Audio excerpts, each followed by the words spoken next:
Hello everybody. We are back again with Jesus and Chill, episode 6, I believe. But yeah, we are back. Mali, yes, Valentle, yes. So today we're gonna be speaking about all things being yourself and being successful. So again, just gonna continue with topic of being a young entrepreneur and also just building yourself in an economy like last what day, Bali. Yes. How are you? I'm fine to see yourself, Mugolani. I am blessed. I am breathing. I am grateful for God's life. So yes, Madenhle, tell us about you. Okay, so Madenhle is a diligent, resilient, and hardworking businesswoman. I've been in business for the past, I think, 6 years now. Although I have been working outside of the country. So with that 6 years, I've been outside of the country, which is South Africa. And I'm an entrepreneur who's, I think, rising and budding at this present moment, learning as we go. Okay. Yeah. So it's about all things rising. Madenhle, I see you have Sunrise Commodities. Yes. And that's her baby. Tell us more about your baby that you have. Okay. Sunrise Commodities is essentially a company that I started probably in 2022. Okay. I'm a co-founder. It was birthed out of another company. So there's another company that I do have, but this one I was trying to rebrand. Yes. With the yellow and whatever. I was trying to just be out there. Okay. Sunrise Commodities is essentially in commodities, and we specifically at the moment are trading in coal. So I buy and sell coal. Buy and sell coal. Yes, to the local markets and international markets as well. Okay. Okay. So tell me, why did you want to? Good question. Okay. So when I started out, obviously it was not a thing of, okay, I want to go and sell coal. I started out as a transport broker. Okay. So I started out as a person that would get work for transporters. So if you had like specifically 34 tons at tippers, I would find work for you, and I would obviously get payment from that, and then I moved on into being a commodity broker. Okay.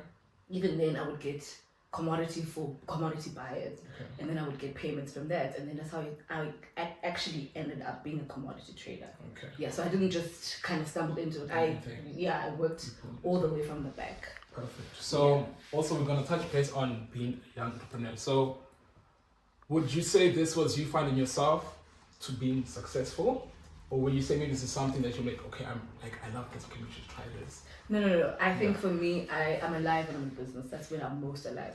Okay. So I think it's my passion, and it's actually like you're saying, it is me becoming who I'm supposed to be, and essentially that's how you become successful, because when you do what you're born to do, that's where you find the ultimate success, and that's what I believe. Okay. Yeah. So I just got another good question. I think we're gonna go back to school. So they always tell go to school to learn all that. Then you're gonna be the successful person you are to be. That's what our mom said. That's it. Shout out, mom. So school, how was Madenhle? Where were you? Did you see yourself here? Okay, growing up, I wanted to be a a pathologist. Okay. So it's very far different being a business person. Now you want to be a pathologist, but I always say to myself or to other people, I always say I kind of failed into being a business person. Okay. And because I remember I did a couple of courses that didn't really work out for me. But when I finally did business management, and I was at the time the top of my class, and my mom just said to me, may her soul rest in peace, she said, maybe this is what you're called to do. Okay. And I think that just kind of ignited something in me. So I do that. School is important. It's not that I'm not advocating for school. I am 100%, but again, doing what you're born to do, I think that's when you will be successful, and that's where God really opens even more doors for you, because it's you're passionate about it. Perfect. You just reminded me about, I remember after high school, I told my friends, I'm like, I'm not doing school, university, I'm done. I want to be a musician, I want to be a superstar, I want to be famous. Oh my God. Yo, the bachelor I got. Hey, they shout like, listen, go get your ticket, talk about this thing after. We don't have time for this thing. So, would you credit family that listen, they believe me, would you say you were also maybe gonna like drive, or maybe just say maybe you're gonna do something else? How do you say they played an impact in you being Madenhle today? Okay, to be honest with you, it's been 50-50. I did have moments where they were in support, and of course I did have moments where they were not in support. Yes. I will say, for instance, my older sister, I think in 2022, in order for me to actually even reach the heights that I've reached, she actually planted a seed of 100,000, and she never even asked me to pay it back. So I can't be sitting and be like, no, my family never supported me. They did. You know, maybe even though others did not understand, I don't think it's a matter of them not supporting. It's a matter of them lacking understanding in terms of your dreams, your goals, and what you want to achieve. Yeah. So now, how did you build that drive in you? Because we always like, you just see maybe, this didn't move, you just fail. Like, okay, how do you like keep going? Keep going. Oh. Like what? Like yeah. Okay. That's a good one. Yeah. I won't lie to you and say that being in business is easy. It's not. I could write you a whole book about the experiences I've had. I have been scammed. I've gone into millions of debts. You know, I think you ask yourself, oh my God, you're 26, 27. Jesus, you're owing 1.8 million. You know, you're like, oh my God, you know, how am I going to pay this back? So I think the drive, like you're saying, the drive and determination, it really comes from God. I'm not going to say that I haven't had moments where I wanted to give up. I've had plenty of those moments, but I just never threw in the towel, like to say, okay, no, I'm throwing away my dreams, my goals, my visions. No, but every time I got to a place where I was like, okay, giving up, I'm tired, I'm crying, I'm depressed, because there are days where you're depressed. Yeah. As a business owner, we do go depression. Yes. You know, go through rather depression. Yeah. So I think God has been the source that has kept me going. Like that's where I get my strength from. I can't tell you that I have not, you know, wanted to give up. There's a time I actually came back home and I was like, okay, I'm done. And strangely, some man of God just said, yeah, I'm seeing you. You know, whatever you're trying to do will succeed. And so that was God speaking to me through other people to say, keep going. So I think God has just been cheering me on from above. So that's where I get my determination. I love this. So right now, in Jesus and Chill, right? Mm-hmm. So I'd love that you actually touched on, you know, God. So how would you see, or maybe explain to us where God showed up when it was done for you? But God, like, listen, you're not done. You're my son. You're my child. You're my daughter. Oh my God! You're about to shine. Oh my God! Yeah. Do you really want me to be spiritual? Like just and chill. Let's go. Like. Okay. Yeah. I think the one moment that stands out for me was a time where in our organization we had just hit a dead end. I was looking for clients and I wasn't getting any clients. So I tried obviously engaging brokers and they would come to the office and they just essentially were wasting my time. So I ended up saying, you know what, it's fine, let's have a prayer. So we had a prayer with our staff and my co-founder, and we had a prayer. And we prayed, we didn't have a client. Can I tell you, exactly a week after we prayed that prayer, we got it's actually the second one. Second contract that I got, export market. We were shipping products to Sri Lanka. We had clients from Greece and from Israel come to our office and engage us. So I think that's when God really showed up for me, because I was like, okay, my God, the bills, the staff, my own bills, you understand, my own, you know, salaries, etc. I was like, oh my God, how am I gonna make it this month? And that's when God came and showed up for me, literally in the literal sense, because we prayed and next thing we were just, you know, exporting products. Yeah, so that's when God, one of the moments He showed up for me. So you believed in yourself? I believe in God more than I believe in myself.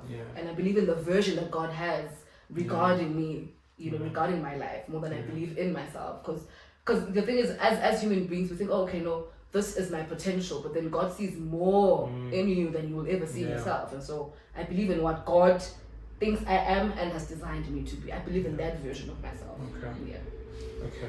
So, you know, we live in a society right now that, you know, we have high school that like once they done it, just maybe I'm gonna go to the street, and they don't continue with school. Like they like keep learning, because of like you need to just keep learning, because sometimes they tell us go learn, don't stop. Absolutely, don't stop. Like just keep going. It never stops. So would you maybe see if there was a change? Like are you seeing that maybe like locally? So maybe is there like maybe I see that someone going that way, or like how would you put like that? Maybe sit and share.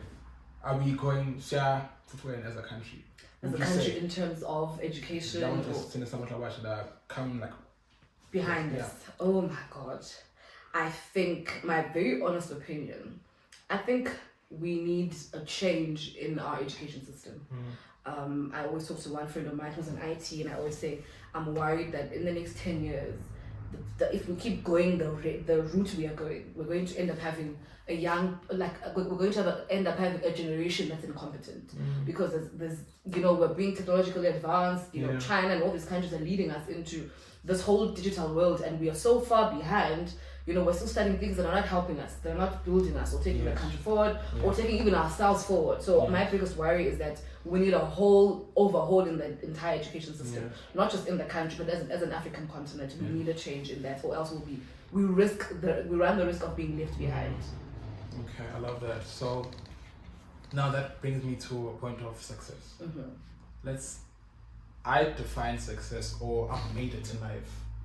Maybe saying now 1 million, saying Shadi, I've got a Lamborghini, I've got all that. Then maybe let's say you are still making it. I feel like making it is actually a journey than a destination. Oh, that's true. That's true. Because we're ever evolving. Yes, you're still growing. So like, Valente, how have you actually seen, where are you right now, and even like good a journey or destination, if I could put that way. Oh God. Okay. Yeah. I believe being successful is actually making an impact in your society, making a positive impact, because it's not just about having an impact, because you could have a negative one, but if you make a positive impact in your immediate society, I believe that is being successful. So if people are benefiting out of your gift, if their lives are changing, if they're putting bread on their tables and their family's tables, that is what real impact is. That is what real success for me is. Because obviously, but again, I'm not going to invalidate people who feel like success is a Lamborghini or success is a Rolls Royce. We cannot invalidate them. Maybe in their own world that makes sense for them. But in my life, I believe making an impact in your society is what being successful is. Yeah. So when I go back, would you say that it goes back to your upbringing? Because maybe I think fifth.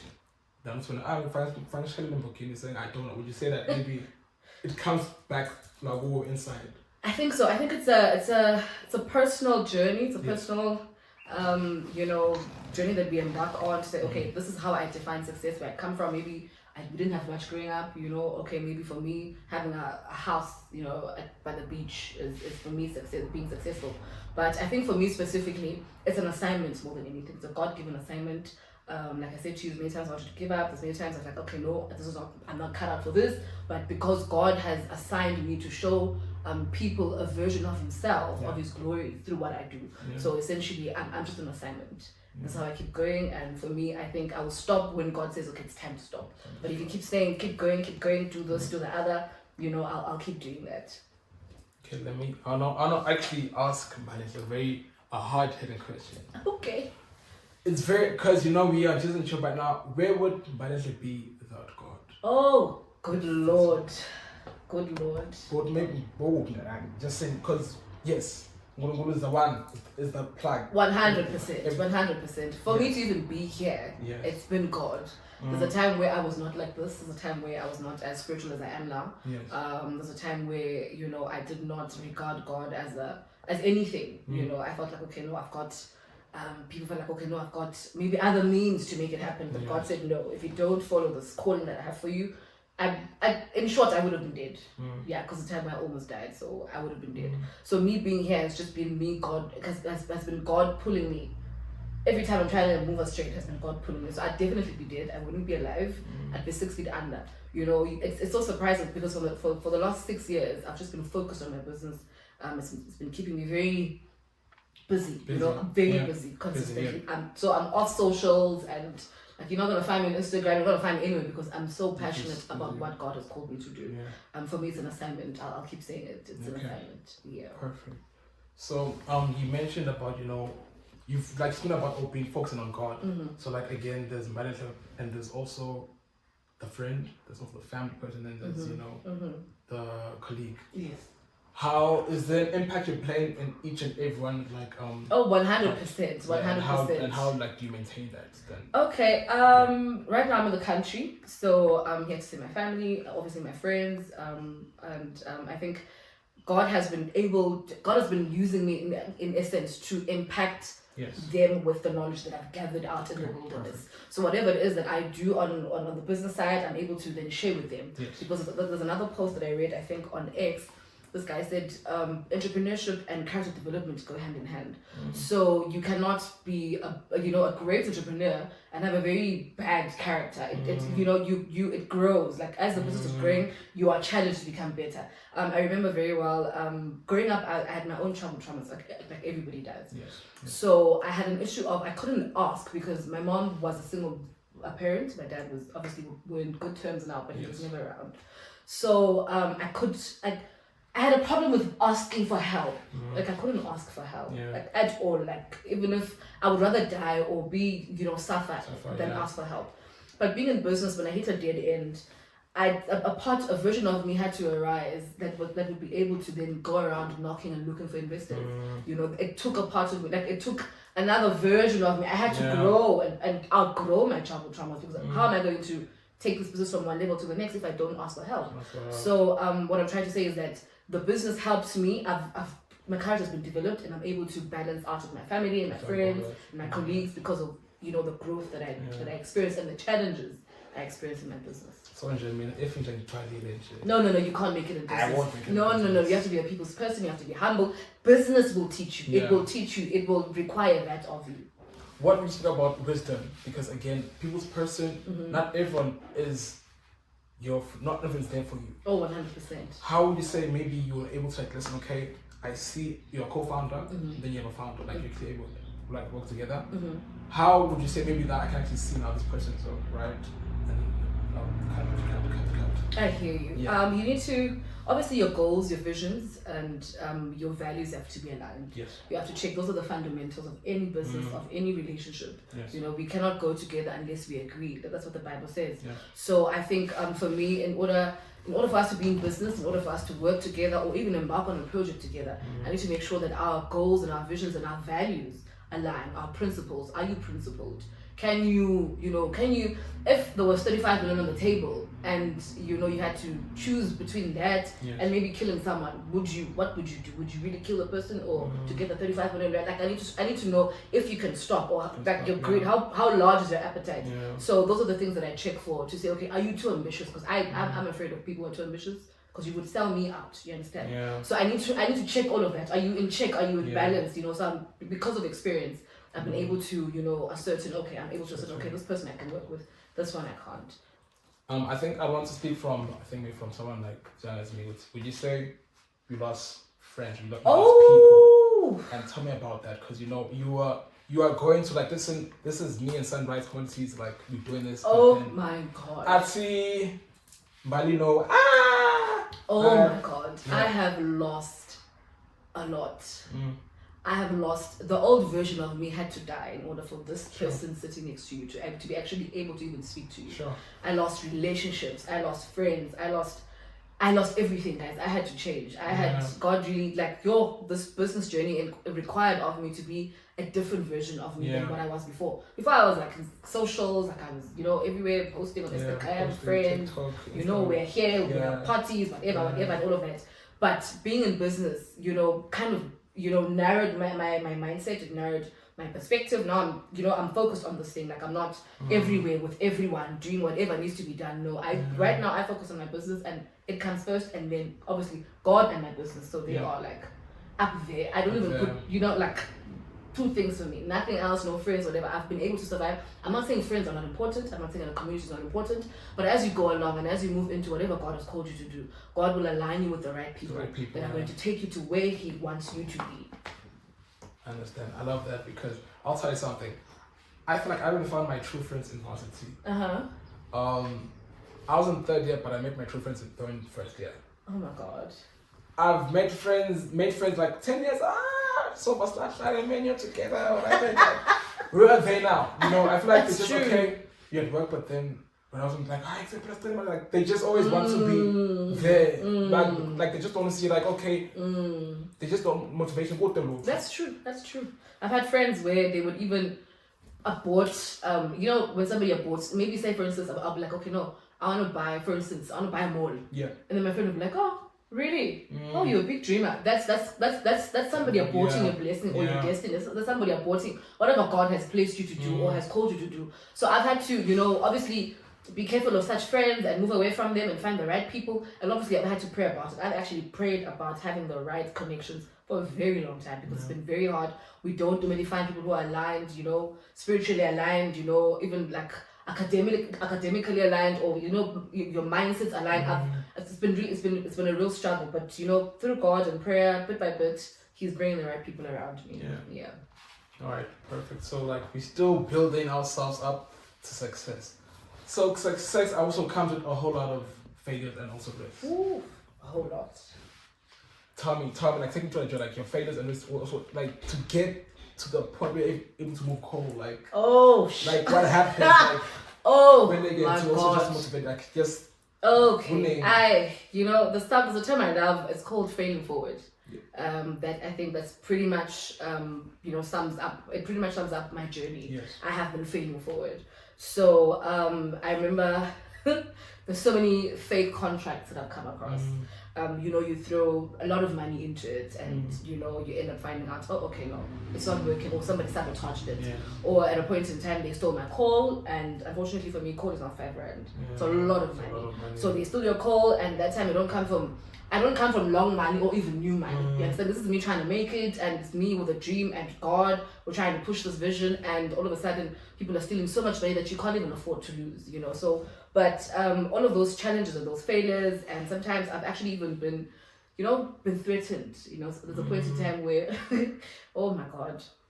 There was a client that came in, I think she was shipping to India. Okay. So obviously because we're in such a small community, we're like obviously with bank. And so I think I didn't know that we were vying for the same client, or she was going around looking for quotations. And so maybe we gave her the best quotation, and I'm not sure.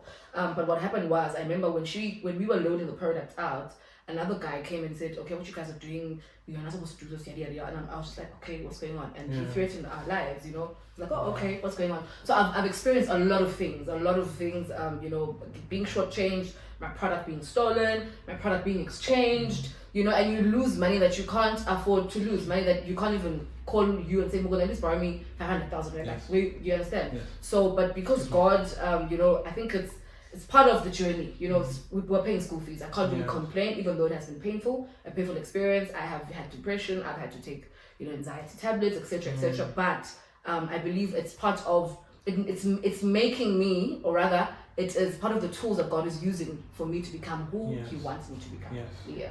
I do understand. So you mentioned Redbank. So Swaziland born, yes? Yes, Swazi born. And then you relocated to also Redbank. Yes. So why did that happen? Do you see this maybe that's something good there and people like we are not connected? At the time, you know, to be honest with you, thank you for asking that question. Yeah. At the time, I think this was probably like 6-7 years ago, when I left officially. At the time, I felt like there were so many barriers to entry that I was experiencing. So much resistance in the markets, so much resistance, you know, in the business world, in the country. But I'm impressed right now. Like, you know, this year when I came back, in fact last year, I was so impressed. There's so much improvement. You know, I see that government is trying to, you know, create so many programs, you know, to integrate the youth and to help them and say, guys, come on, let's build our own, you know, be entrepreneurs and, you know, contribute positively to the economy. So I'm quite happy about that. I'm quite happy about that change. However, when I left, there were so many barriers to entry and so much resistance that I faced. And I thought, okay, no, let me go to a different market and try it out in a different place. Yeah. Perfect. I love that. Because again, I'm gonna go back to your upbringing. Purpose. Okay. Do you see that? Maybe what can I? Or maybe I'll ask her. Maybe what is your purpose? Maybe like maybe God has shown you. If you come to say that, like quickly something that maybe personal between you and God. Maybe say, I was brought here on earth to change lives and to just make jobs for many people. Okay. But using time, what can you say? Maybe I'm here for. Okay. Then you see yourself like, I'm doing this in Yeah. For me, like I said earlier, I am here to show people the version of God that I think the world has not been exposed to. You know, growing up, was one thing that I didn't like was that a lot of Christians, now it's different. Well, God is he's moving the pieces together and trying to create a different picture. A lot of Christians back in the day, you know, when you're a Christian, you must be poor. You understand? Like, you must just be in poverty, you must be hungry, like, You know, when people think, you're a Christian, you go to church, it's automatically they put you in a box. Automatically, certain things you can't do, certain places you can't be at, and we're shut out from so many places, from so many tables, especially in the marketplace. You know, actually, even being Christian, there's certain routes that you can't take. Like I can't probably Catalan or whatever. I can't go do that because of my faith. You understand? So for me, I'm here to showcase a different version of God on planet Earth. So that is a God who is glorious, a God who is also equally interested in the marketplace, equally interested in people, occupying. The Bible says, occupy until I come. So for me, I'm just here to show the world a different version of God, to say, we can be Christians, we can speak in tongues, we can, but again, we can be, in the marketplace and leading in those industries. Yes. I love this. The Bible does say that God will bless the work of your hands. Oh, absolutely. So, moving on also with the same, I'm going to just be on sunrise qualities. What are your values? Christianity, you uphold Christianity values, like the same, I don't believe in God, all that. Would you then just, but I qualify it, but then, do you exclude them? Like, what is your take? Like, how do you join, like, what do you...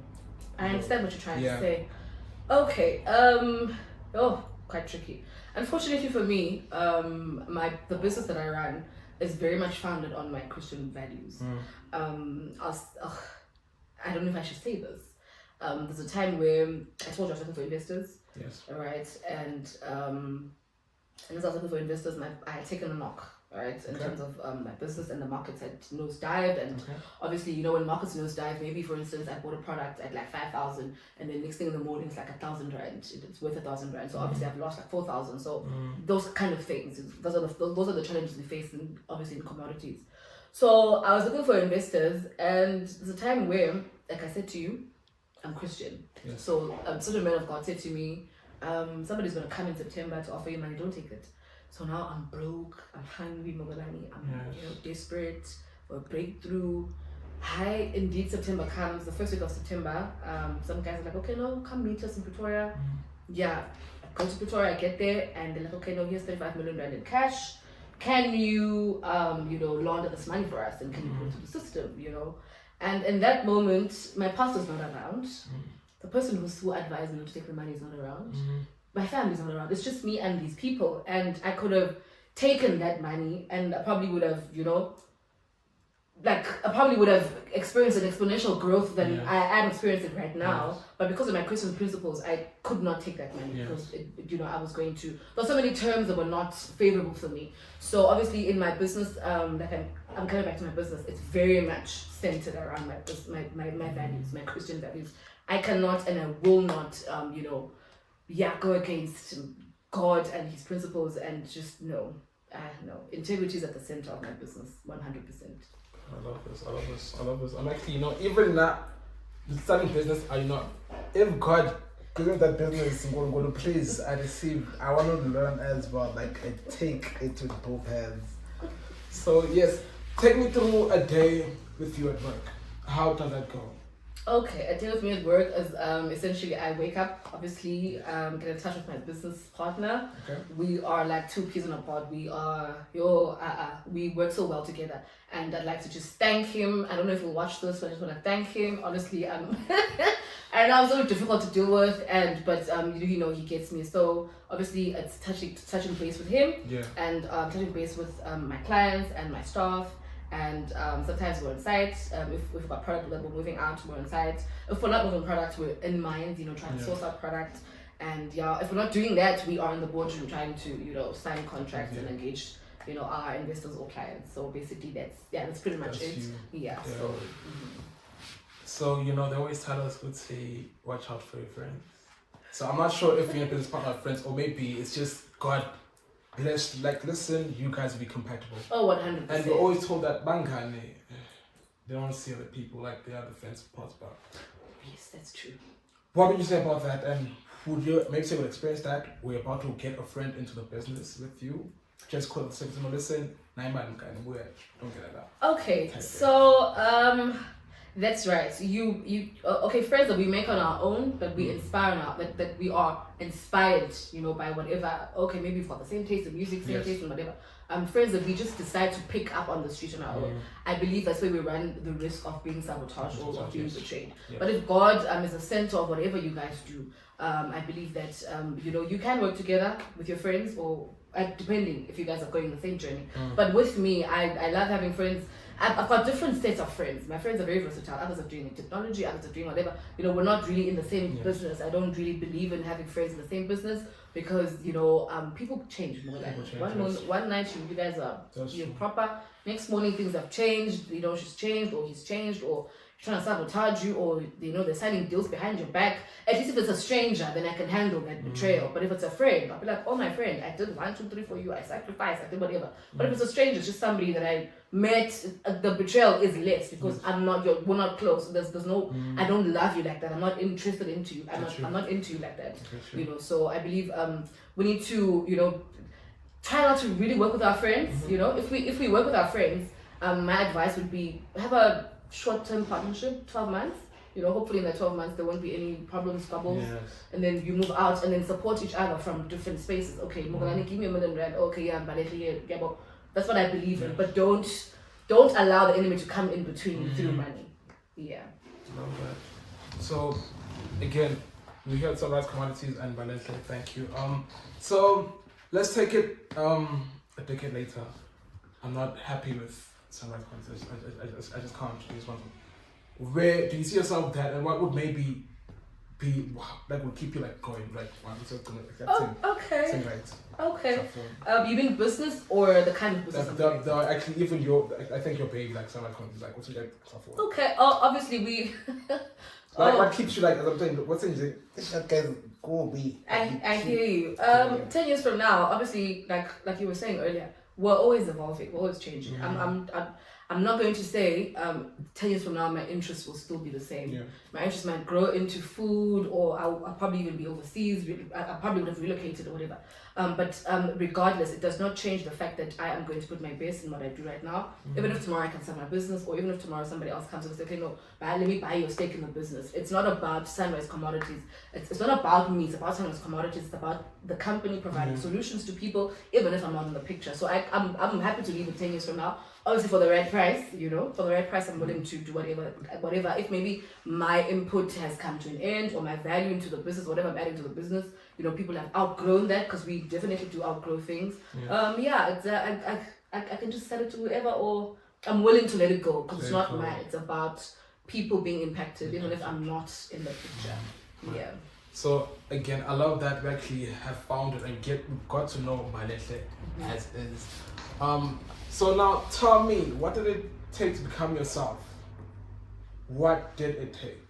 I'm sure it took a lot of hair pulling, a whole lot of angati.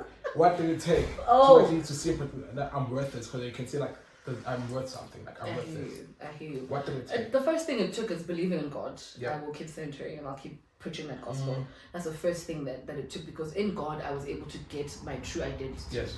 So then from then onwards I was able to, sort of manage, the expectations that people have of me. You understand? Because people expect us to be there for them all the time. Our friends, let's go partying, let's do whatever. So I was able to build that resilience. I was able to build that courage to say, oh no, I'm not around for this. Oh no, because even relocating itself is a bold move. Moving from here to a place where nobody knows you, you don't have friends, you don't have connections, you've got nothing. You understand? So that boldness, I believe that's what it took for me to be where I am today. Is believing in God and just listening to God and trusting in Him and obeying, to say, go to the land that I will show you. You understand? So it's basically what God said to Abraham. He said, go to the land that I will show you. So basically, it just took me believing in God and Him being the center of my life, because there were moments where I was giving up. I was like, okay, no, this is not working. Let me go find a job, or let me go back home, let me go do whatever. But I had to remain consistent to the vision that God had about me. And so it took a lot of, isolation. I was isolated. A lot of vulnerability when I speak to God. My prayers with Him started changing, started growing, to say, Lord, I need you and I need you to show up right now. I don't have a mom or a dad. You're all I have. If it's not you, then it's nothing. So it took me believing in God, and it took a lot of, not being afraid of new beginnings. I think essentially that's it. We must not be afraid of starting over. we must never be afraid of, when you start, you can start over. Even if you're 55, you can always start over. You look at Colonel Sanders, the KFC guy. I don't even know how old when he was and started at KFC, but look at it today. You understand? Never be afraid of starting over. So just take that first step and jump into the water and just take a dive. You never know. I love that actually, because I'm reminded of a quote my father always says. Like, people are always fail because they're scared to take the risk. That's true. And entrepreneurs are risk takers. You cannot be an entrepreneur without taking risks. Yeah. You look at Indians. The other day I was fixing my phone and some Indian shop here in the one. And I'm just like, this is just faith, because how do you open a shop and you put in stock and you just hope people are going to come in? You're not advertising, you're not doing whatever, but you're just like, oh my God, I'm hoping people can see me. Out of the many thousand shops that are here that are lined up, I'm hoping somebody comes. So that is faith. We must be able to take risks and we must have faith. Let's just have faith. On a daily basis, when you open a shop, when Pick and Pay opens a shop, when Spar opens their shop, they're standing there in faith. They don't have a guarantee you're going to come, because there's no contract that you sign. There's no obligation for you. You're not obligated to go shop there. But because of faith, these guys are making tons of revenue. So we must step out in faith and we must take risks. That's true. Yeah. Thank you. People understand when I tell them that life is spiritual.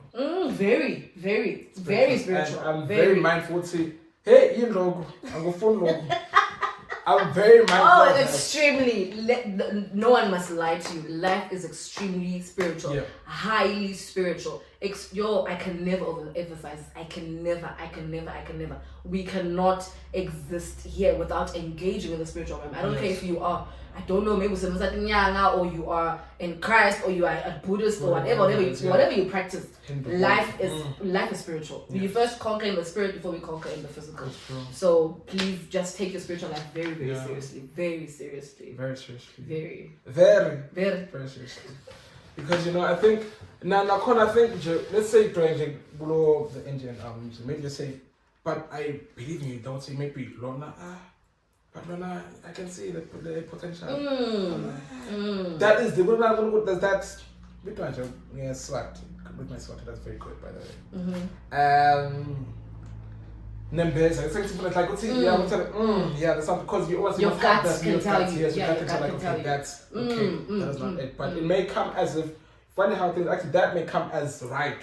Very right, but then it's like, it's not right, because it comes off very, it's like it sounds good than that, which is actually much more, that's may true. sound like weak, but that's it's true. much more good. That's true. That's very true. That's exactly how the things of God work. Sometimes, the Bible says He uses the foolish things of this world to confound the wise. Yeah. Sometimes, like you're saying, whatever looks glamorous and looks, it commands your attention, may not necessarily be what God has called you to do or what will lead you to success. And that thing that you are, you're looking down upon, maybe that small business of, you're doing hair, you're doing nails, like, oh my God, is this really gonna make me drive a Mercedes Benz? Is it really gonna, put me on the Forbes list, or whatever dream you might have?